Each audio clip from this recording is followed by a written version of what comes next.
Or Shalev, whatever, over there. Better access to the table. If I can have everyone's attention, please be seated. We'll be starting the second panel shortly. Or like, basically,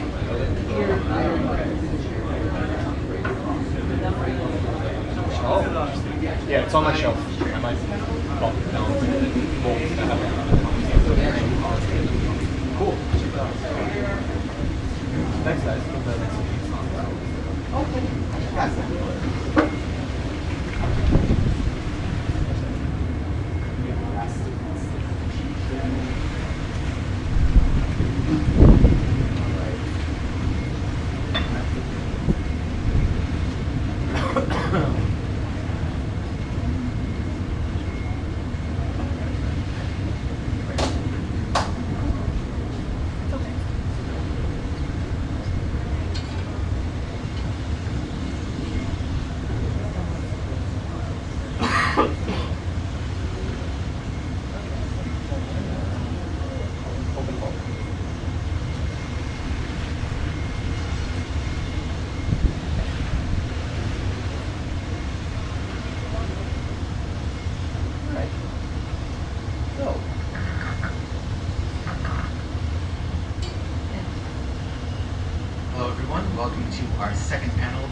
Body, Science's Cultural and Social Effects on Bodies.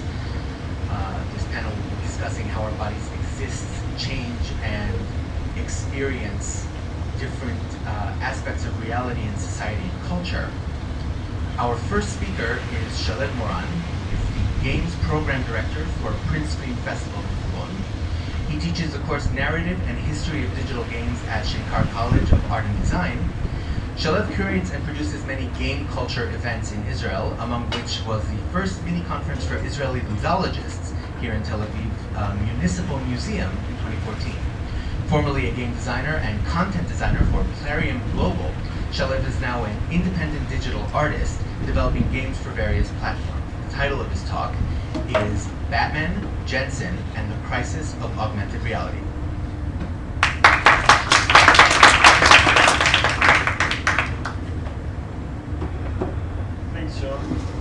Thank you, and thanks Sean and Adam for inviting me here.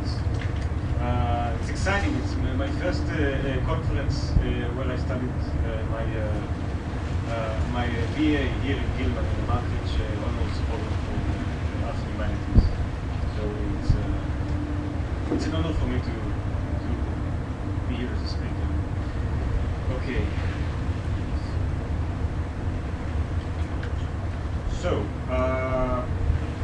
I'm a game designer, as you said, and this talk is going to be about my experience with games and how it relates to real-world technology, but also other types of fiction like film and literature. We'll start with, so in this talk I'm going to show you some video games I've been thinking about lately, talking about augmented reality, which is a set of technologies that are being developed today. And in the end, talk about the problem with these technologies that I've begun to see in fiction, primarily in video games today. So let's start with this guy. This is Adam Jensen. Look at his cool shades. Adam is the protagonist of the Deus Ex video game series, one of today's most popular science fiction game franchises, and definitely the most well-known cyberpunk game setting today. These are some of the recent entries in the series. So back to Adam Jensen. The world of Deus Ex is a near future that is kind of like contemporary times, where robotics and cybernetics technologies based on real tech from our world, but are much more advanced in this setting. Mechanical prosthetics and neurological implants are very pervasive in the society of this fictional world. They are enhancing the human body and its capabilities. Human biology limits the capacity of augmentations that one body can take, but Adam's talent, so to speak, is that his body can handle as much implants as he can buy. So he's like this security expert that gives counseling and conducts investigations for private corporations and government entities, and uses all these body augmentations as useful tools to these ends. Here you can see, I'm sort of see, I guess, slightly.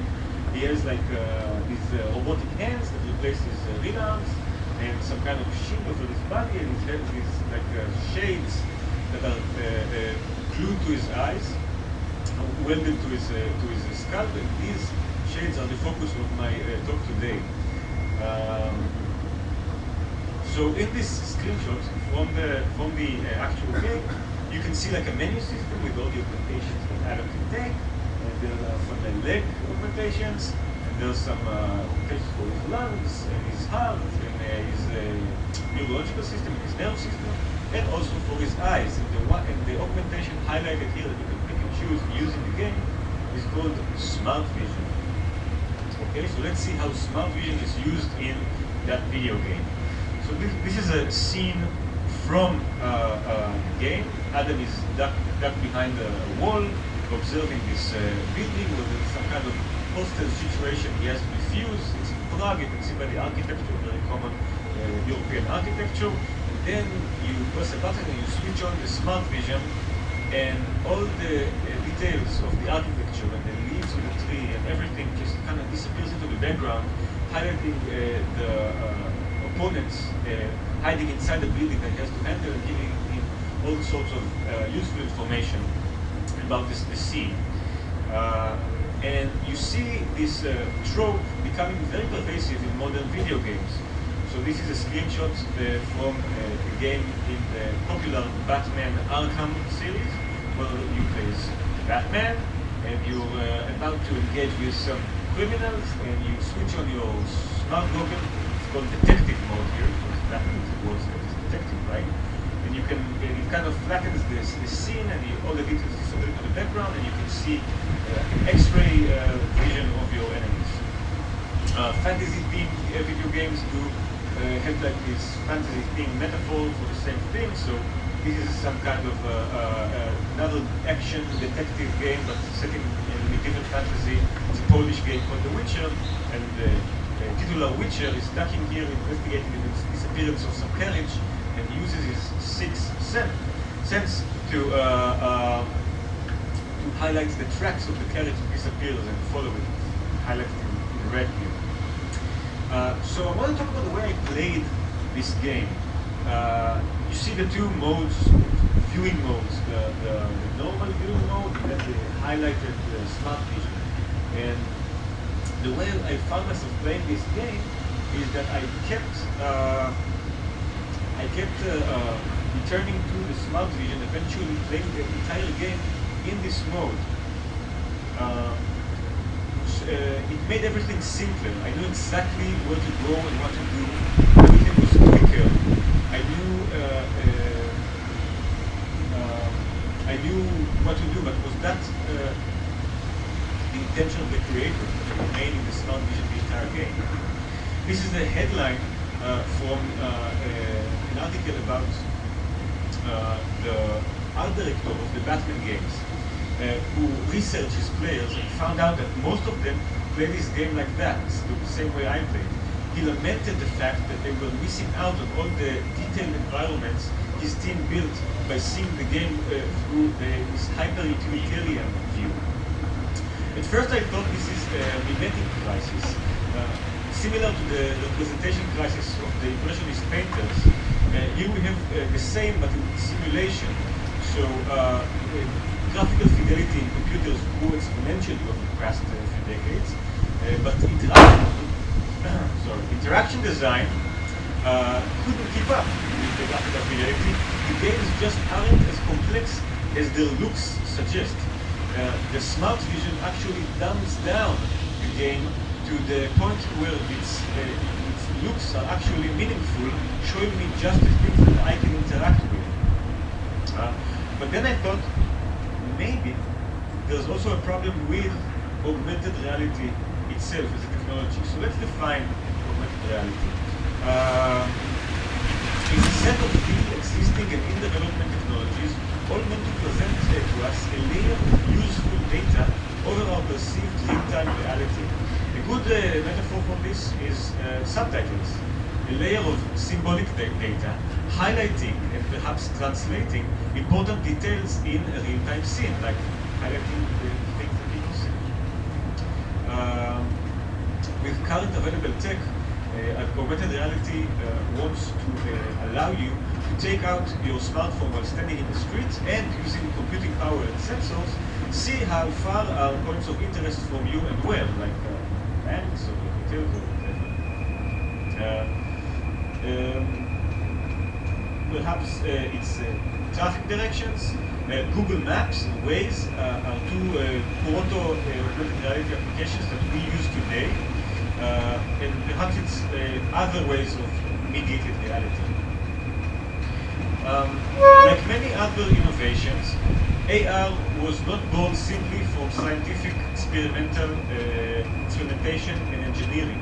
It was first imagined in fiction and grew as a conversation between technologists and fiction writers. Should I stop? Okay, I'll go on.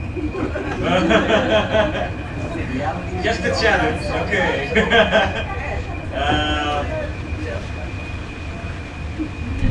Okay. A year after publishing The Wizard of Oz, L. Frank Baum releases The Master Key with the first depiction of AR in fiction. The protagonist gets hold of a few electrical tools, one of which are spectacles that mark every person with their basic character: good, evil, smart, dumb. There hasn't been a lot of innovation around this in the middle of the 20th century, but in the year 1980, Steve Mann, a researcher at MIT, straps a video camera and a projector onto his head, hooked up to a computer in his backpack, showing him an image of what is in front of him, but imbued with digital images. He tries living with it, walking around with its inventions permanently on his body. This innovation, including his physical appearance, inspired technologists as well as writers and other artists. A few movies in the 80s tried to show us the viewpoint of cyborg beings.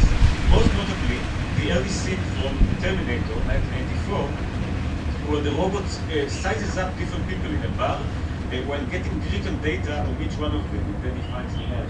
Remember, I will need your car key, your motorcycle, and your boots, and your jacket, something like that. A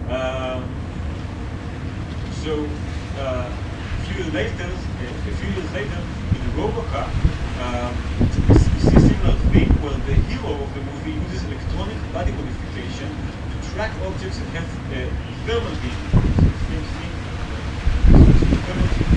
Kind of like what we saw in Deus Ex before, right? At the same time, 1994, William Gibson publishes what became the seminal novel of the cyberpunk genre, Neuromancer. And in this book, one of the human characters, named Molly, has an electronic ocular implants that help her work. They transmit what she sees to distant computer users. But AR really becomes what we know today in Neil Stephenson's 1992 Snow Crash. Here, cars have live driving directions projected onto the windshield, and people can wear headsets that scan objects in their environment, go online, and pull descriptive data about everything. From that point on, we see a lot of augmented reality in science fiction, and from the early 90s, a lot of innovation in tech companies trying to push consumer products and industrial products that do augmented reality in many ways. In 2007, the iPhone appears, and we have small AR applications like I showed you before popping around. 2011, Sony releases the Vita, a mobile game console that does augmented reality gaming. And in 2013, we see Google releasing Project Glass, kind of spectacles that show you digital data layered onto the world, just like Baum imagined in 1901. And anybody knows what this is? This is a patent request submitted this year by Samsung for augmented reality contact lenses. So this thing is happening. We're getting there. This is a thing that's going to be one of the tools we use. Somebody saying it's scary, right? A good example of the current sentiment around the promise of augmented reality could be seen in a TED Talk given earlier this year by Meron, an entrepreneur running an AR startup. He imagines a kind of seamless merge between the digital and the seen world. He calls it a more natural machine. His design principle is the neural path of least resistance. He says that with a straight face. We do have some cautionary tales in fiction about the dangers of AR. In a chase scene from a snow crash that I mentioned before, the protagonist just pulls off his goggles because all the data he receives obfuscates what he needs to see in order to save himself from somebody who pursues him. In a scene from the TV show Black Mirror, somebody gets blocked by another person. Since they're using, block somebody on Facebook, and since they're using these AR spectacles or AR contact lenses, I guess, they actually can't see and hear that person that blocked in real life. But I'm concerned now with a more nuanced problem, I would say, than this kind of obfuscation, visual obfuscation. And I'm talking about some kind of like a more symbolic obfuscation. So this is just a tiny slide. One slide I want to talk about why I focus on the way I play these games, even if the art director of the Batman games didn't like so much the way I play. So games are situation fiction. It's what we describe as a type of fiction they are. They lay out not histories that are linear, but situations that are flat. So we can engage with different elements in the scene, in this fiction, and see how they work. It's a possibility space that we explore, a sort of useful fiction. We get the story not by reading something linear, but by using this thing, this machine, a video game, and that's how we get a sort of narrative message. So I'm focusing on my own use. And the way I use the augmented reality in the game, as I showed you, is I tended to remain with it all the time. Look for the, thank you very much, that's good. Look for the more meaningful layer of representation. I went for the easy way. Easily meaningful smart vision instead of the complex worldview of normal view. So one point to consider is that digital systems, as symbolic systems, always reduce the infinite details of reality into a finite virtual reality. We should always take note of not only what they show, but also what they omit.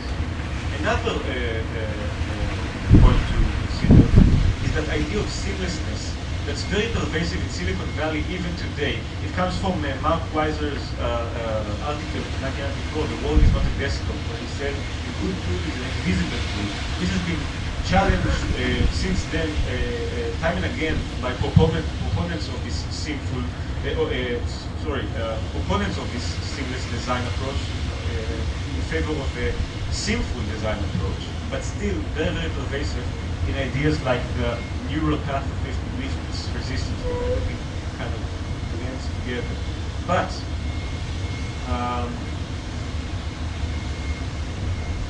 the problem is that a reductive system of minutes combined with this omnipresent, more natural, seamless machine becomes a very tempting, reductive, rhetorical force.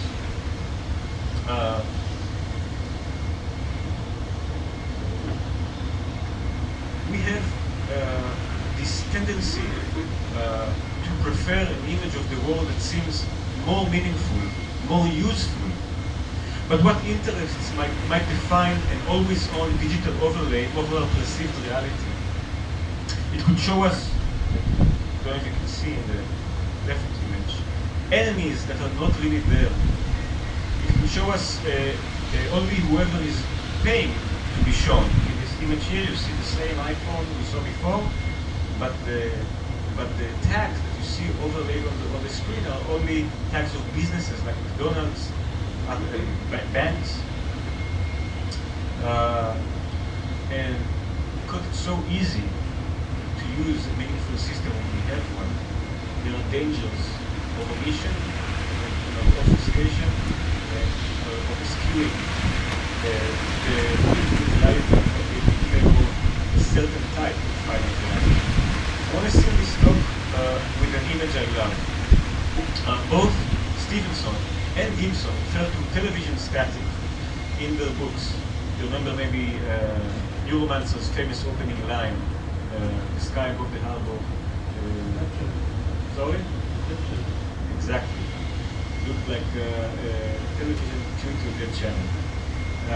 Namjoon Paik, a visual artist who is a pre-internet pioneer artist of network thinking and aesthetics, based many of his artworks on twisted television feeds. Distorted and nonsensical visual display has always been a key metaphor for cyberpunk artists. Thank you.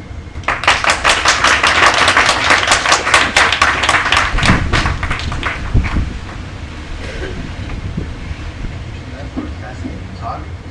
Our next speaker is Liron Sinay, a content manager by day and culture and film blogger for Sruta and for Things with Words during her spare time. She's worked as a culture journalist for Ynet and is also a playwright and screenwriter. She graduated with honors from the Film Studies undergraduate program at Columbia University and is currently pursuing an MA here in literature, focusing on the visual representation of dead women's bodies and the alternative feminist narratives they create. She is fascinated by the way the creepiest art tells us something about ourselves. And her talk's title is The Praying Mantis versus the Fly, Gender Role Metamorphosis Through Body Mutation in Popular Culture.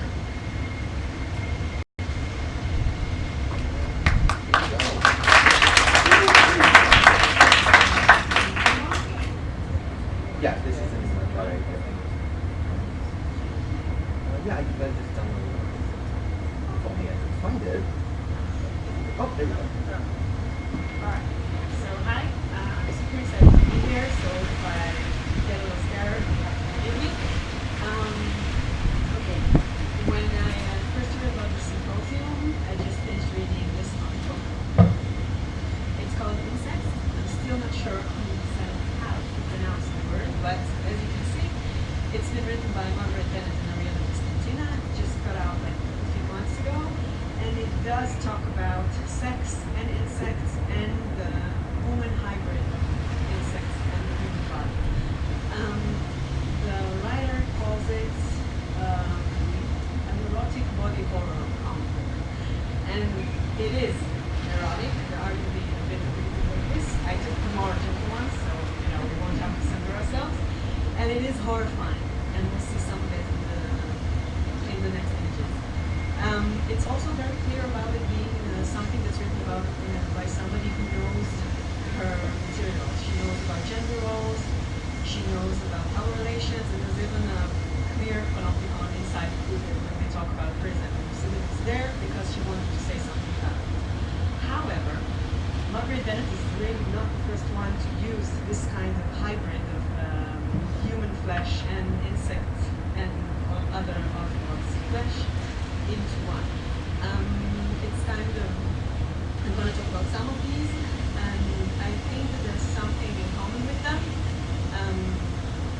because there is something that you can say about the human condition when you use this kind of shock value that we get when we combine these two together. But before we talk about the pieces themselves, we'll think about the pictures. Now, they're all things that we know and we heard about, maybe saw them in our home, and we not necessarily like them. Now, if some of you gets the quiz, it's okay, me too. I'm a person who fears cockroaches endlessly because that's how my mom feels about them. It's something that I grew to learn with my culture, that these are things that they're terrifying. I don't think it's cute because I'm grown up now, but when I was a child, I was terrified. Some of the reason they made me terrified is about symbols and stories that we like to tell about them. Some of them are based on true biological features. cultures, but we talk about them in kind of a cultural way. For example, sexual cannibalism. Yes, it is a thing, and it is something that it is a thing. It happens in some of the females of the praying mantis on some occasions, and it also happens sometimes in some of the females of spider species. Now, it doesn't happen as often as we would think. Sometimes it happens just because of threatened. Sometimes it's just because, well, mating season is in the fall, and if she won't eat the male while copulating with him, she won't have enough protein and enzymes to feed her young when they hatch. But scientists, and there were even some research about that, tend to talk about these biological traits in kind of a human way. Like they call the females vengeful and evil, and the black widow is called a black widow. And the male tend to be described as these creatures who sacrifice themselves or are very fearful and small and needs our help. But this is not culture. This is science, this is biology, this is theology. It's something else. But since we are unable to detach it from the way we think about it from our own culture, I think we can try and reverse this and try to think about these insect traits when we look about how they manifest themselves in culture. So, if some of you are feeling a bit uneasy because you don't like bugs, it's fine. It means that my plan is working. The plan is, I'll text in there, I'll sum it up. There is something that's called the object, I'm sure most of you heard about it. It's the feel of our own mortality, some kind of a confusion between what's an object and a subject. It can happen, according to Julia Kristeva in her Powers of Horror, when we see a dead body, when we see something that disgusts us so much that we shiver in revolt and in fear, and we remind ourselves that we are also human, smart, culturalized, but civilized, but we are also getting closer to our own end. We are made of flesh and blood. We are also animals and mortal beings. And I believe that insects have the same effect on us when we fear them. And especially when we see them at our home when we're afraid, or when we see it in horror movies, in science fiction movies, and fantasy movies that makes this kind of hybrid and this metaphor between human beings and insects. We get the same cringe moment, and we're like, oh, why have you done this to me? And when we do that, we can start to shake a little bit and strip down the culture from the flesh and blood and talk actually about the body. So this kind of physical response, the cringe moment, I believe, can help us have a discussion about visual representation of the body, what it is in our culture, and why we are used to thinking in a certain way, being attracted in a certain way, and think of what is proper.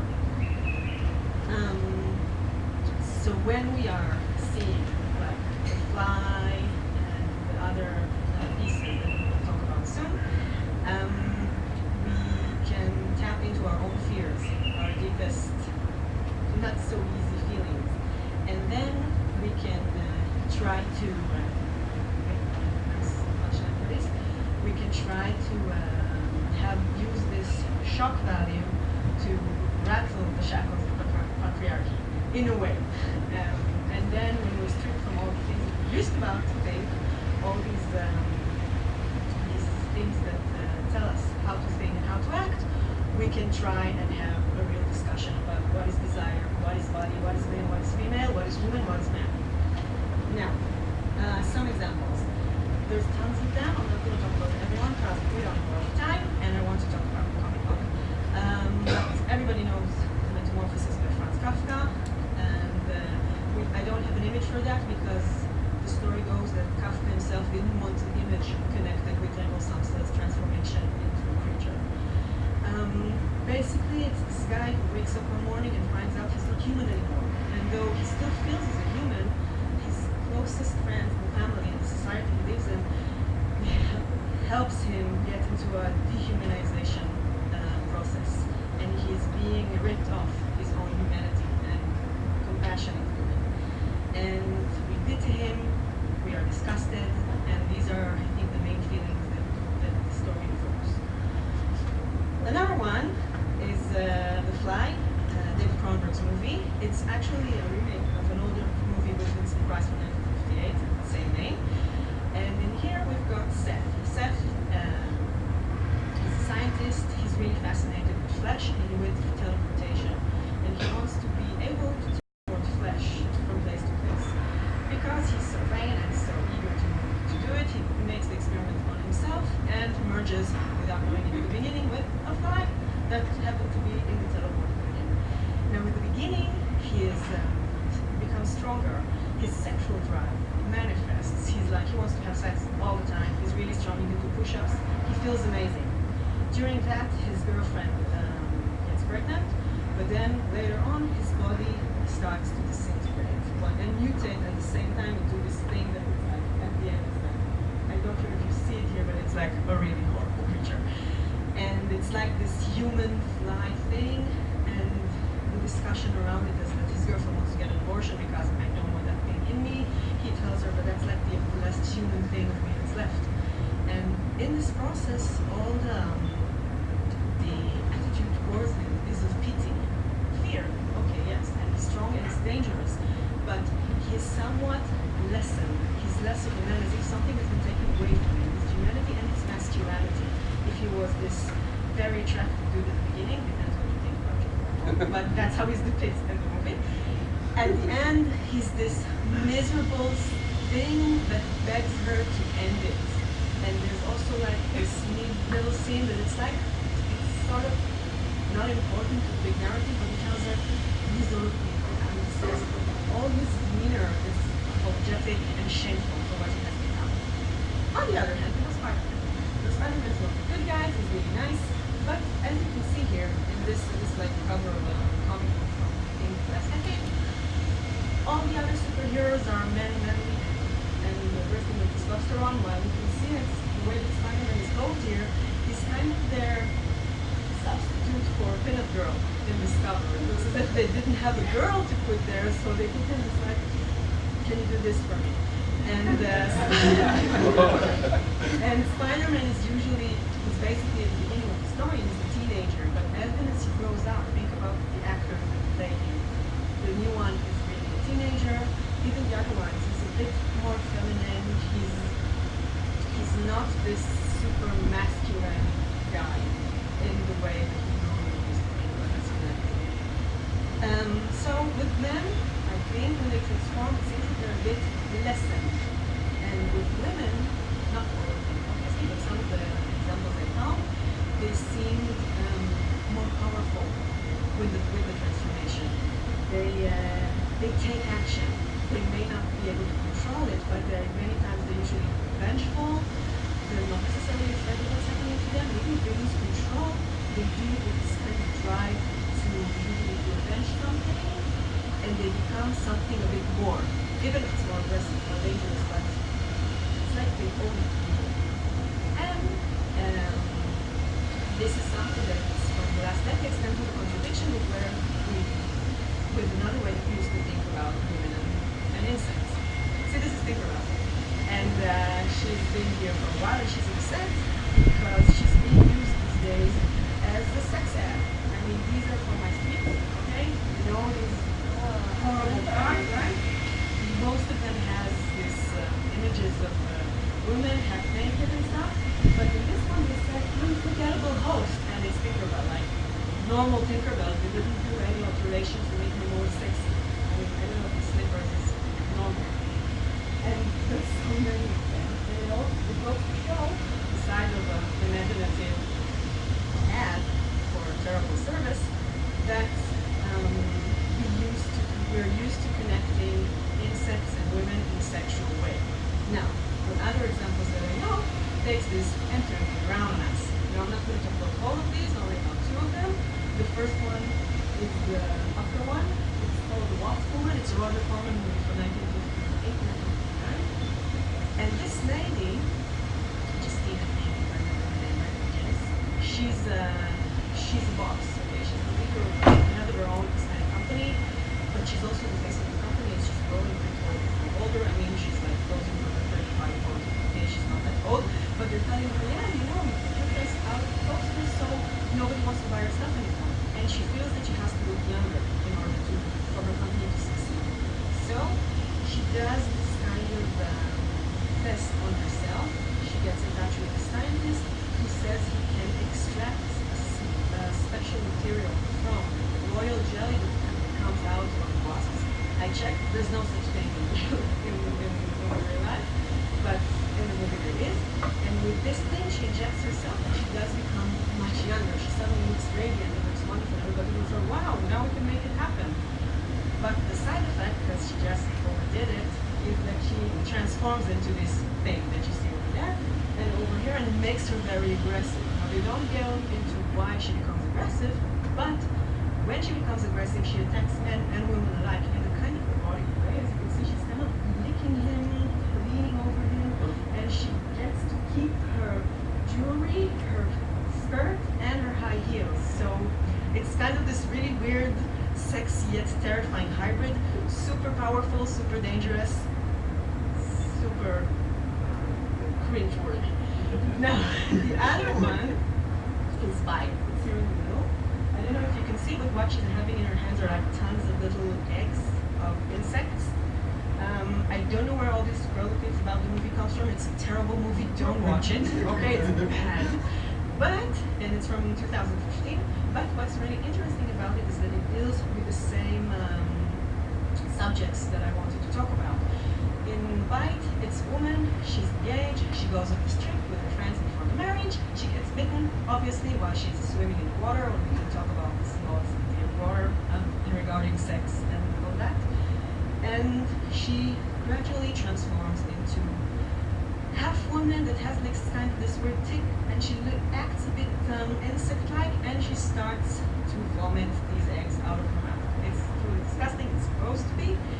And all around that thing is the sense that she doesn't want to get married, and she doesn't want to have kids. But at the end of it, we understand all this time we think this is a story about fear of commitment, fear of paternity, but then we realize that she was assaulted at that vacation, and she was sexually assaulted, and she takes vengeance on her friends who didn't help her. So this is this woman who turns into this horrible thing in order to help herself, avenge herself, and get some peace after what they let this other woman do to her. Now, quickly, this is Incest. In Incest, we have a love story, a written love story about two women. The lady, which is called Lolita, and her mate turned lover, Moran. Now, these two, one of them is barren, the lady. She can't bear children. She gives birth to dead babies all the time, to stillborns. And her husband is not attracted to her, but he sexually abuses the maids and whores and other women. So she and the lover decides to take action, and they get this kind of potion or thing that gets this weird egg that you see in here. She later moves this egg into her husband and turns him into an empty vessel. The egg literally hatches us from his body, he dies, and they hide in order to start living as she lived as a happy widow with her mate, her lover, and the child, which is their child, two women's child, not without the men, they make him redundant. Now, the side effect of it is that she's got these kind of insect-like powers. And here they look really cute, but the other side effect is that she becomes really powerful, and when she gets upset and wants to defend her own or defend or see something that she wants to fight for, she gets really violent. Now, there is also talk about other women who use these kind of powers to do evil, like this one here, who talks about other women as whores and sluts, and she's like this kind of evil women agent of the patriarchy that says that like plays the game and wants to hush anybody else who challenges it. And there's also, this is like our protagonist when she's at her most violent eruption of this thing. And she's having troubles controlling it on one hand, but as you can see here, when she turns back, her friend is there with her, people are there to trust her and to help her understand what she has become. So, just to sum things up. Yeah? The question is, why do we need this kind of a violent depiction, such a violent manifest of description in order to show and talk about women and sexual relations and power relations? My assumption is when something has been suppressed for so long, what happens in insects and in these other pieces that I talked about is when it erupts, it has to erupt in a radical and violent way in order to fight back. And this is what these kinds of stories and horror and stuff tries to tell us. Thanks.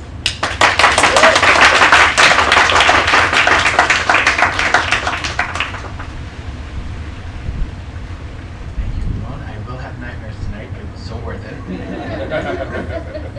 Our next speaker is Anat Karolin. She is an MA student at the Department of English and American Studies. Her fields of interest include science fiction, gender studies and queer theory, postmodern fiction and posthumanism. She also dabbles in creative writing of both poetry and short stories, and she is a key member of the symposium's organizing committee and a big part of planning this entire event, so please give her a hand. The title of her talk is Women in Futurism, Posthumanism, and Cyberfeminism.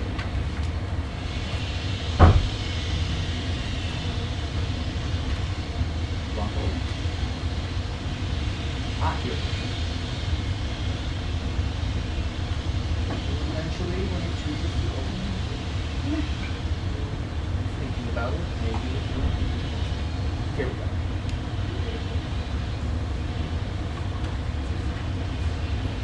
So, I'm going to take you on a little detour away from science fiction as a genre, but and something that certainly deals with the same type of topics and themes and questions that science fiction was dealing with. And the topic of my talk today is the women of futurism, that is the Italian futurist movement, and the theoretical connections that can be found between these women and women in later movements, cyberfeminism and posthumanism. Now, first of all, just a little explanation of Italian futurism. It's an avant-garde movement that began in Italy with the publication of Marinetti's famous Manifesto in 1909, and it pretty much ended with his death in 1944. Now, this movement reacted to rapidly changing political, social, and certain technological conditions of that day and age, and it sought to abolish the existing social order, existing traditions that it deemed degenerate, and it called for a new artistic and aesthetic forms instead, in place of those degenerate forms. And in order to do so, it embraced the power of technologies that were developing at the time as a transformative power. Marinetti's defining the manifesto of futurism celebrated war, the hygiene of war, as a cleansing force, something that can destroy everything, and after which we can build a new utopia. It relished in these images of electric lights, the speed of the car, the train, the airplane. So the technology was exalted, almost like a deity. The stuff of the machine isn't necessarily related to whether any specific technology is being used.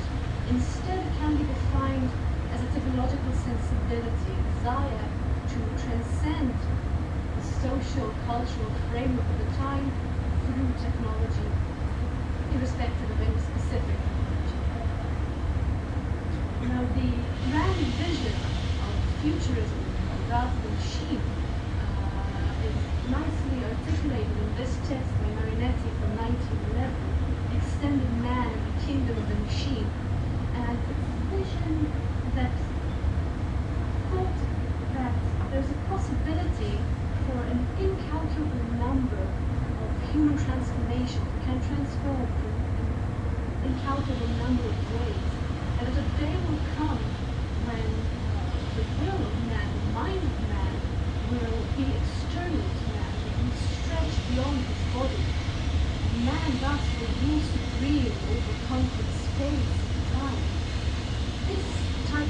subject of non-human, mechanical species, built with constant speed, it's powerful and supposedly naturally cruel, omniscient and warlike. This vision of technological transcendence, as several recent scholars pointed out, like Paul Sika, Jensen, and Anat, and Orin, to whom I owe a very good debt indeed. But these scholars have pointed out that there can be an important, these type of visions can be seen as an important milestone in the history of contemporary movements and philosophies that theorize about the relationship between man and technology and think about possible changes to the human condition with the advance of new technologies. There are parallels to be drawn between Italian futurist perception of technology as a potentially transformative and liberative force, the reservation of the machine, the desire to actually physically merge with it, to contemporary discourses in this, our own technological age, dating from about 20 years ago, specifically cyberfeminism, various branches of trans and posthumanism. They all deal with questions of identity found in futurism and are continually central today. Now these discourses all share a common critique of anthropocentrism, the idea that man is at the center of this humanist tradition. And they share an interest in a similar deconstruction, not in the Dravidian sense mentioned earlier, but actual deconstruction of rigid polarity between human and technology, between nature and social, between the body and mind, and especially of interest to me, between feminine and masculine. So when we hear of this vision the futurists had, we are reminded of contemporary ideas such as Donna Haraway's Cyborg Manifesto, and all sorts of cyber-feminist artists and thinkers. Now, some of these futurists, some of these artists understood the cyborg as a metaphor, closer to the sense that Haraway intended, a metaphor of transcending the gender dichotomy through the absence of the physical body, while others, cyber-feminists that I will talk about shortly, insisted on reclaiming the femininity of technology, not the masculinity that we usually associate it with, and to carve out a space for women in this very male-dominated field. And they share this utopian vision of a merger between woman and machine. Now the question arises for me is, given that Marinetti's founding manifesto called overtly for a scorn of women, and women in the futurist movement were seen as passive, tied to tradition, lack of virility, associated with all types of things that the futurists wanted to expel, and also specifically futurists targeted feminism in their oppositional project. It stands to reason that we ask, were there any futurist women at all? Did they carve out a place for them in this movement? How did they envision the position of women in society? And did they, like Marinetti and other futurists, exalt technology? And if so, exactly in what way? So because of this overt misogyny of futurism, the fact that it has been, in the later stages, very closely associated to Italian fascism, there's been a sort of gap of the research. But this, for the past 15 years or so, is definitely filled up. And what has been uncovered is a very rich body of work by futurist women, painters, writers, dancers, etc. And it seems contradictory given the movement's ostensible scorn for women. So I would want to ask, was Marinetti's position towards women really that bad? And the answer is both yes and no. We need to kind of unravel his and other futurist misogynist rhetoric in order to answer this question. And the thing is that his corn for women was aimed not at women per se, but as women as a concept, as a particular notion of womanhood. And this was part of their larger rejection of degenerate old social structures and the desire to transcend human biology. So woman was seen as a cultural icon. We all know these cliches of woman as both femme fatale and virgin, seductress and Beatrice and muse, that sort of thing. And women were very closely associated with nature, which futurists wanted to conquer, to control. Women represented passivity as opposed to the futurist virility. They represented peacefulness, pacifism, the antithesis of everything that the futurists value. So therefore, they must be, as such, repressed.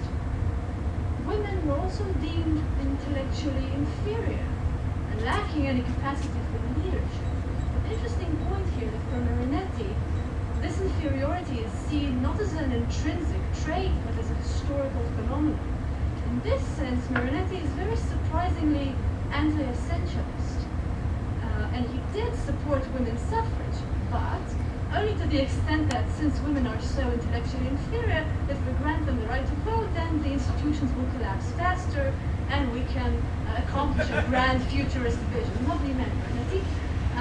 In any case, they also, interestingly enough, actively encouraged the participation of women in the futurist movement. They did think that they had something to contribute to the movement. Nevertheless, his references to women are clearly misogynist. They're reduced to these cliches, to sexual objects, to means of procreation. And in this capacity, they are definitely to be scorned. So it's not surprising that the ultimate futurist sexual fantasy is not of relations between a man and a woman, but a man and a machine. And in Moranetti's novel, Farfalle Futurista, there's this character who gives birth, so to speak, to a wondrous mechanical child without ever needing a woman for the process of procreation. And this child is a union created through a union of man and machine, and is a new type of superior mechanical being. It's free from all female traits that still, according to futurists, plague the human race. So, women in the futurist movement, they were drawn to futurist ideas, but they also had to negotiate this very difficult rhetoric, the emphasis on virility and war, and with the rejection of the femininity, the categorization as the futurist other. They were bracketed into very narrow, restrictive concepts of femininity.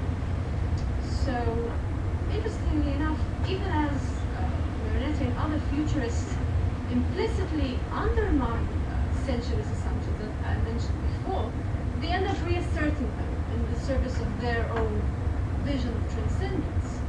So futurist women had to respond to this, and the response branches off in these patterns that are similar to the contradictions inherent in the futurist movement itself. So it swings between creating rigid dichotomies, challenging them, and deconstructing them. Women's response was along these same lines. So I want to talk first about this lovely lady, Valentine de Saint-Croix. She was the first futurist woman. She was a Parisian poet, dancer, novelist, choreographer, painter, sculptor. She dabbled in literally everything, and wrote futurist manifestos. She was almost the only woman to write futurist manifestos, except for Mina Loy, but hers were only published in the 90s, so practically the only futurist woman to publish manifestos, and she was also the only one to be given a leadership role in the movement. She responded to Marinetti's rhetoric directly, but she didn't challenge it attack it from the outside. She curbed the movement from within. Valentine's had this propensity for self-fashioning, for nomadism. She had a whole list of names which she invented for herself, the Sampois included. She was no aristocrat. And she felt this disdain towards bourgeois ideals of women as mothers, women supposedly lacking any sexual drive. So her work did feature classical futurist topoi, like the train, the automobile, the airplane, and it celebrated new perceptions of time and space, but in a different way. Now, her interest in futurism grew out of part of her interest in transgressive female subjects. She wrote the first manifesto in 1912, the Manifesto of Futurist Women, and in that manifesto she declared that women and men are equally deserving of scorn. What does that mean? The current age, she claims, is characterized by a lack of virility and an excess of femininity. So notice she's still duplicating, she's still using these dichotomies between male and female, but she lifts them out of the context of biological bodies. So this binary is no longer constructed or based on differences in stable, easily differentiated biological bodies. Her ultimate futurist hero is a new kind of being, a superior kind of being, with the emotional and intellectual range that includes both male and female attributes. So it's neither male nor female, but an altogether new being that would challenge the hegemonic gender codes. So this is surprisingly similar to Donna Haraway's notion of the cyborg as a new way of being in the world, this metaphor for a hybrid of machine and organism, a metaphor of transgression of boundaries between self, other, mind, body, feminine, masculine. And the cyborg imagery enables us to have a way out of this dualism, to explain ourselves and our bodies to ourselves in a different type of language. So this metaphor seeks to highlight the very same notion that Valentine's notion of subjectivity is seeking. This separation between body and mind collapses, and bodies are released from the social categories to which they were tied. So cyborgs are proof that female embodiment isn't just a given, organic, necessary, and it's not only synonymous with skill in mothering and all its metaphorical extensions. Cyborgs, on the other hand, represent the alternative to a conventional type of femininity, one that's associated with nature, birth and procreation, and in this sense it does very much resemble Valentine's disgendered subjects, whose subject position is divorced from biological sex. Another surprising resemblance is to Rosie Braidotti's nomadic subjectivity. I mentioned that Valentine's approach to her identity was transformative, was restless, was multiple. She constantly moved from one artistic endeavor to the other, from one theory to the next. She ended up converting to Islam. She had a string of names which she invented for herself.